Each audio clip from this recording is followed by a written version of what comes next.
This is the story of John Hancock, an American icon who should have sided with Great Britain but chose to rewrite history for America. Born in Braintree, now known as Quincy, Massachusetts, on January 23, 1737, he was raised by his merchant uncle, Thomas Hancock, following the death of his father. He was raised as if he were their own child in their beautiful Boston mansion. After graduating from Harvard University at the age of 17 with a bachelor's degree in classical studies, the bright young man went to work for his uncle. Hancock made trips back and forth from England in order to better trade relationships. He found much success here and found a passion for selling and trading by sea. In fact, Thomas Hancock gave the entire business over to John upon his death, since he felt John could successfully run the company and he had no children of his own to inherit it. John became one of the wealthiest men in New England, earning him the name King Hancock. He had the reputation of being a generous, giving man by most, yet some people, like Samuel Adams, criticized him for his lavish lifestyle. John Hancock became involved in the revolutionary efforts around 1765 when he was elected to be a Boston Town Council selectman. When the Stamp Act was passed by Parliament to tax all legal and contractual transactions on paper with an official seal, Hancock and many other colonists believed it to be an illegal tax since they were not represented in Parliament. Prior to this, they had only been taxed by their own elected representatives and their own legislators. As the owner of a large shipping firm, Hancock was particularly affected by the Stamp Act with loads of paperwork and heavy taxes. He was very vocal in his opposition, though at first he believed it should be obeyed until a repeal could take place. After a few months, Hancock changed his mind and joined the resistance because he was frustrated and his company was being affected negatively.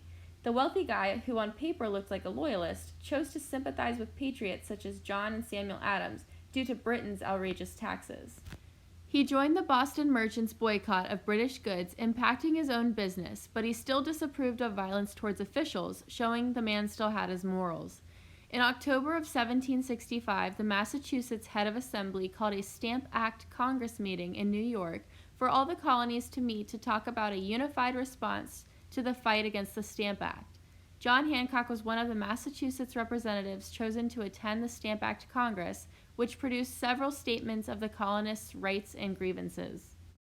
Hancock's participation in the boycott of British goods made him a popular guy in Boston, especially after the Stamp Act was repealed in March of 1766. He was elected to the Massachusetts House of Representatives in May, along with James Otis, Thomas Cushing, and Samuel Adams.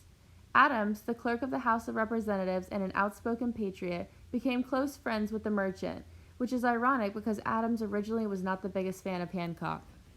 In 1767, Parliament passed a series of acts designed to increase revenue and decrease smuggling, known as the Townshend Acts. The colonists, especially Boston merchants like John Hancock, boycotted British goods to repeal the acts.